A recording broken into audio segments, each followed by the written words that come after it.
Que la paix et la grâce de Dieu soient sur ta vie, toi qui me regardes dans cet instant. C'est le jour que le Seigneur a fait, qu'il soit pour toi un sujet de joie, qu'il soit pour moi un sujet de joie, afin qu'ensemble nous puissions nous réjouir pour la gloire de son nom. Alors aujourd'hui, nous parlons de chercher premièrement le royaume des cieux. Mais avant d'aller plus loin, j'aimerais partager ce témoignage avec toi. Un jour, j'étais parti voir un pasteur. Ce pasteur m'a vu grandir et j'ai aussi vu ce pasteur quand j'étais petit. Ce pasteur était dans beaucoup de manifestations. En tout cas, il priait pour beaucoup de malades. Il y avait beaucoup de guérisons. Il y avait beaucoup de miracles. Il y avait beaucoup de prodiges. Et nous, on était émerveillés par cela. Le jour où j'ai appris que ce pasteur était venu en France, j'étais parti lui rendre visite. J'étais parti le voir et on a échangé un peu. Et lors de cet échange, ce dernier va me dire...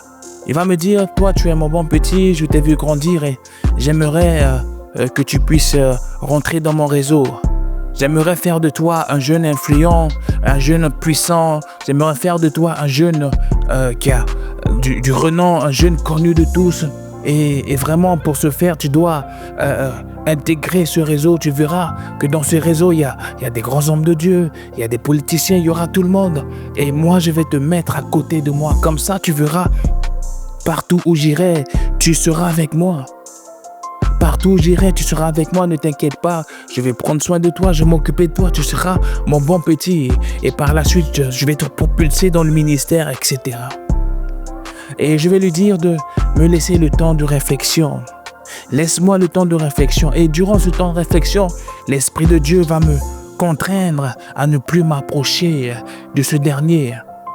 Pourquoi? Parce que la Bible nous dit dans Matthieu chapitre 5, le verset 33, « Cherchez premièrement le royaume des cieux, et tout cela vous serait donné par-dessus. » Alors que ce dernier voulait que je cherche premièrement la renommée, il voulait que je cherche premièrement l'influence du monde, il voulait que je cherche premièrement la gloire du monde et non le royaume des cieux. J'aimerais rappeler le contexte de ce verset pour qu'ensemble nous puissions comprendre quelle est la pensée du Seigneur Jésus-Christ derrière ce verset. Alors qu'il venait de commencer son ministère, la Bible nous dit que Jésus-Christ a fait beaucoup de miracles, il a fait beaucoup de prodiges et la foule suivait Jésus-Christ. Mais à un moment, il s'est isolé sur la montagne avec ses disciples pour enseigner ses disciples. À un moment, il s'est mis à part, à l'écart, sur la montagne pour enseigner ses disciples. Pour dire à ses disciples, c'est vrai que la foule, vous voyez la foule, c'est une bonne chose. Mais vous devez vous attacher à Dieu. Vous devez vous attacher à Dieu. Sur cette montagne, il va faire ce discours, il va faire le sermon de la béatitude. Les béatitudes. Et la béatitude veut simplement dire l'état de bonheur suprême. La béatitude veut aussi dire l'état de la plénitude ou de l'accomplissement. Donc le Seigneur était simplement en train d'expliquer à ses disciples comment marcher selon la volonté de Dieu pour vivre le bonheur suprême. Comment marcher selon la volonté de Dieu en tant que chrétien pour vivre la plénitude et l'accomplissement. Le Seigneur était en train d'enseigner à ses disciples, si vous voulez réussir votre marche chrétienne, si vous voulez être victorieux sur cette terre, appliquez dans votre vie Matthieu chapitre 5. Et c'est ce que nous devons faire si nous voulons marcher dans la victoire. Le Seigneur Jésus-Christ était simplement en train de donner les clés de la marche chrétienne à ses disciples. Et lors de cet échange, il va donner une clé pour vivre le bonheur suprême. Ne pas s'inquiéter. Le Seigneur va parler de l'inquiétude. Matthieu chapitre 5, le verset 33 nous dit « Cherchez premièrement le royaume des cieux, et tout ceci vous serait donné par-dessus. Ne vous inquiétez donc de rien. Ne vous inquiétez donc pas du lendemain, car le lendemain s'inquiétera de lui-même. À chaque jour suffit sa peine. » À chaque jour suffit sa peine. Mais la question que je me suis posée est pourquoi le Seigneur nous a dit ou a dit à ses disciples de chercher premièrement le royaume des cieux. Vous savez, nous vivons dans une société où tout nous pousse à chercher l'accomplissement personnel. Tout nous pousse à chercher le bien-être personnel. Tout nous pousse à chercher le confort personnel. Tout nous pousse à chercher le développement personnel, la satisfaction personnelle. Tout nous pousse à chercher le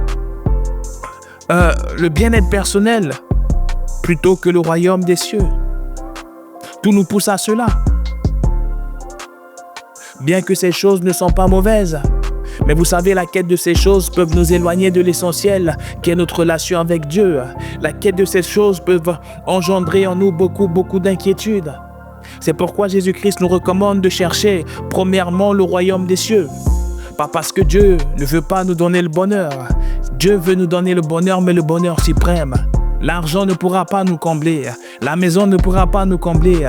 Le bien-être matériel ne pourra pas nous combler. Mais le bonheur suprême vient seulement de Dieu. Ce bonheur qui est accompagné de paix, qui ne se fait suivre d'aucun chagrin, vient seulement de Dieu.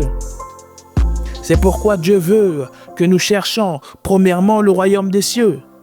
Nous pouvons bien sûr avoir une carrière, nous pouvons avoir une renommée, nous pouvons avoir la richesse, nous pouvons avoir tout cela et finir la course, finir la vie loin de Dieu. Et c'est pas ce que Dieu veut.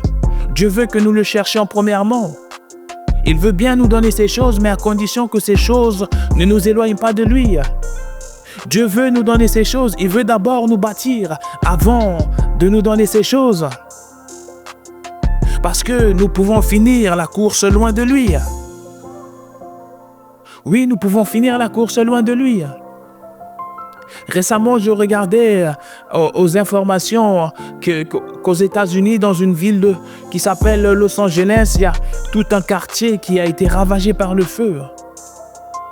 Imaginez-vous un peu si, par exemple, ces derniers ont cherché premièrement à acquérir une maison, premièrement à acquérir une voiture, premièrement à acquérir la fortune, etc., tout ce qui va avec.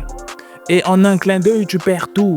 En un clin d'œil, tu perds ta maison. En un clin d'œil, tu perds voiture, tu perds tout en un clin d'œil. Dans quel état seras-tu? C'est pourquoi la Bible nous recommande de chercher premièrement le royaume des cieux. Si nous cherchons Dieu en premier, la perte de ces choses n'aura pas un grand impact sur nous. Je ne suis pas en train de dire que la perte de ces choses ne nous affectera pas. C'est pas ce que je dis. Mais la perte de ces choses n'aura pas grand impact sur nous. Pourquoi? Parce que nous savons que Dieu a la capacité de nous redonner beaucoup plus. Nous savons que Dieu a la capacité de le faire. Et c'est ce que la vie de Job nous enseigne. C'est ce que la vie de Job nous enseigne. Je pense que nous connaissons tous l'histoire de Job. Dans Job chapitre 1, le premier verset, la Bible nous dit « Il y avait dans le pays d'Uth un homme qui s'appelait Job, et cet homme était intègre et droit. Il craignait Dieu et se détournait du mal. Il naquit 7 fils et 3 filles. Il possédait 7000 brebis, 3000 chameaux, 100 paires de bœufs, 500 ânesses et un très grand nombre de serviteurs. Et cet homme était le plus considérable de tous les fils de l'Orient. Ses enfants allaient les uns chez les autres et donnaient tour à tour un festin. Et ils invitaient leurs 3 sœurs à manger et à boire avec eux. Et quand les jours du festin étaient passés, Job appelait et sanctifiait ses fils. Puis il se levait de bon matin, offrait pour chacun d'eux un holocauste. Car Job se disait, peut-être que mes fils ont-ils péché et ils ont offensé Dieu dans leur cœur. C'est ainsi que Job avait coutume d'agir. Voilà comment la Bible nous présente Job. Voilà comment la Bible décrit Job. Je ne sais même pas si de nos jours, un homme comme Job existe encore. Je dirais que que les hommes comme Job sont en voie de disparition comme les baleines. Bref, je ferme la parenthèse. La Bible nous dit que Job était un homme intègre. La Bible nous dit que Job était un homme prospère. La Bible nous dit que Job était un homme qui craignait Dieu. La Bible nous dit que Job était un homme influent parce que sa renommée était partout dans la ville. Tout le monde connaissait Job. Mais malgré son intégrité, malgré la droiture, malgré la justice, malgré que Job était prospère, malgré qu'il craignait Dieu, malgré qu'il était influent, Job va éprouver une souffrance extrême. Job va tout perdre en un seul jour. Job va perdre sa femme, Job va perdre ses enfants, Job va perdre toute sa richesse en un seul jour. Mais ce que j'ai aimé dans l'histoire de Job, c'est qu'il n'a jamais renoncé à Dieu. Job n'a jamais renoncé à Dieu. Job est resté attaché à Dieu jusqu'à la fin. Mais la question que j'aimerais te poser, si aujourd'hui tu perdais le peu de privilèges que tu as, est-ce que tu seras toujours attaché à Dieu? Est-ce que tu vas toujours chanter les merveilles de Dieu? Est-ce que tu vas toujours louer Dieu? Quelles sont tes motivations? Quelles sont nos motivations? Que nos motivations ne soient rien d'autre que le royaume des cieux. Que nos motivations ne soient rien d'autre que le royaume des cieux. Que nos fondements ne soient rien d'autre que la justice et le royaume des cieux. Que nos fondements ne soient rien d'autre que la justice et le royaume de Dieu. C'est une bonne chose de vouloir entreprendre, c'est une bonne chose de vouloir travailler, c'est une bonne chose de vouloir acquérir des richesses, c'est une bonne chose, mais que nos fondements soient premièrement le royaume et la justice de Dieu. Pourquoi je dis cela? Parce que quand Job avait tout perdu, la Bible nous dit, parce que ses fondements étaient la crainte de Dieu. Dieu va tout redonner à Job. Dieu va tout redonner à Job. La Bible nous dit dans Job 1, le verset 42, l'Éternel bénit l'Éternel bénit le reste de la vie de Job plus que la première partie, si bien qu'il posséda 14 000 ovins et 6 000 chameaux, 1000 paires de bœufs et 1000 ânesses. La Bible nous dit que Dieu a béni Job beaucoup plus que la première partie de sa vie. Oui, si tes fondements sont le royaume et la justice de Dieu, si tu tombes, tu n'es pas seul. Si tu marches dans l'ombre de la vallée, tu n'es pas seul. Dieu sera toujours avec toi, même si tu perds tout comme Job, même si tu traverses un temps d'incompréhension, même si tu traverses un temps d'épreuve, un temps de souffrance, un temps de lutte, Dieu sera toujours avec toi, même si tu tombes 4 roues en l'air, même si tu tombes par terre, Dieu sera avec toi. Parce que la bonne nouvelle est que la Bible nous dit que dans le livre de Proverbes 24, le verset 16, « Car 7 fois le juste tombe et il se relève. » Oui, tu peux tomber, mais une garantie est que tu te relèveras toujours. La Bible dit que tu te relèveras toujours. Ce n'est pas parce que tu es chrétien que tu ne vas pas être éprouvé. Ce n'est pas parce que tu es chrétien que tu ne vas pas connaître les difficultés. Ce n'est pas parce que tu es chrétien que tu ne vas pas passer par des temps d'épreuve. Mais en toute chose, la Bible nous dit que le juste sera toujours relevé. L'Éternel va toujours te relever. La Bible nous dit aussi que le malheur atteint souvent le juste, mais l'Éternel l'en délivre toujours. Oui, il peut arriver des moments de galère, mais la certitude est que l'Éternel te délivrera toujours. La bonne nouvelle est que l'Éternel te délivrera toujours. L'Éternel te relèvera toujours. Mais si ton cœur n'est pas attaché à Dieu et que ton cœur est attaché à tes voitures, si ton cœur n'est pas attaché à Dieu et que ton cœur est attaché à ta maison, si ton cœur n'est pas attaché à Dieu et que ton cœur est attaché à tes entreprises et que du jour au lendemain tu perds tout, dans quel état seras-tu? Dans quel état seras-tu? Tu peux devenir fou. Et c'est ce que l'ennemi veut, c'est ce que Satan veut. Satan veut t'oppresser par l'anxiété, t'oppresser par la peur, t'oppresser par les larmes, t'oppresser par les préoccupations, par les tourments, par les soucis de la vie. Et quand tu es dans cet état, tu ne pourras pas prier, tu ne pourras pas te consacrer, tu ne pourras pas passer du temps dans la présence de Dieu, tu ne pourras pas chercher premièrement le royaume des cieux. D'ailleurs, à ce sujet, le Seigneur dira dans Matthieu chapitre 13, à partir du premier verset jusqu'au verset 9, c'est la parabole du semeur. Le Seigneur dira ceci: voici que le semeur est sorti pour semer. Comme il semait, des grains sont tombés au bord du chemin. Les oiseaux sont venus tout manger. D'autres sont tombés sur le sol pierreux où il n'avait pas beaucoup de terre. Ils ont aussitôt. D'autres sont tombés sur le sol pierreux où il n'avait pas beaucoup de pierres. Ils ont levé aussitôt parce que la terre était peu profonde. Le soleil s'étant levé, ils ont brûlé et faute de racines, ils ont séché. D'autres sont tombés dans des ronces et les ronces ont poussé et les ont étouffés. Oui, dans ce passage, ce qui nous intéresse ici, c'est le verset 7. Le verset 7, d'autres sont tombés dans l'errance et l'errance ont poussé et les ont étouffés. Oui, dans ce passage, le Seigneur nous parle des soucis de la vie. Le Seigneur est en train de nous dire que nous pouvons recevoir la parole de Dieu. Nous pouvons écouter la parole de Dieu. Nous pouvons recevoir et crier Amen. C'est pour moi ce message, mais tellement que nous sommes préoccupés par les soucis de la vie, tellement que nous sommes accablés par les soucis de la vie, par les problèmes, par les choses qui nous préoccupent, finalement ces choses étouffent la parole de Dieu. Finalement ces choses rendent la parole de Dieu improductive dans nos vies. Improductive dans nos vies. Mais dans ce cas, que devons-nous faire quand nous traversons des situations d'incompréhension? Que devons-nous faire quand nous sommes confrontés à des problèmes, à des soucis? Que devons-nous faire? L'apôtre Paul nous donne cette réponse dans Philippiens chapitre 4, le verset 6. Ne vous inquiétez de rien, mais en toute chose, faites connaître vos besoins par des prières, des supplications, avec action de grâce. Et la paix de Dieu qui surpasse toute intelligence gardera vos cœurs et vos pensées en Jésus-Christ. Voilà la réponse que l'apôtre Paul nous donne. L'apôtre Paul nous encourage à constamment chercher Dieu. Même quand nous traversons des situations d'incompréhension, nous devons constamment chercher Dieu. Nous devons constamment chercher Dieu pour éviter de nous plaindre, pour éviter de nous noyer dans les soucis de la vie. Nous devons apprendre à parler à Dieu. Nous devons apprendre à lui déposer nos soucis. Nous devons apprendre à parler. Nous devons apprendre à parler au Seigneur. Comment, en quoi faisons? Par la prière, par des supplications, avec action de grâce. Nous devons apprendre à le faire. C'est que dans ces conditions que Dieu va garder nos cœurs et nos pensées en Jésus-Christ. C'est que dans ces conditions que Dieu va nous communiquer sa paix.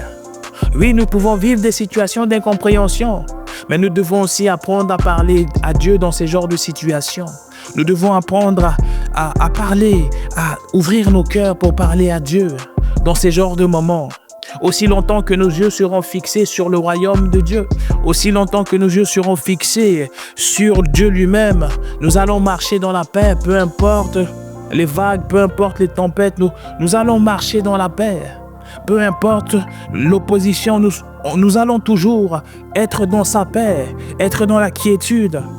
Le Seigneur Jésus-Christ désire une chose, que nous marchions dans le bonheur suprême sur la terre des hommes. Il veut que nous marchions dans la plénitude. Et peut-être qu'en écoutant ce message, tu n'as pas encore connu ce qu'on appelle le désert.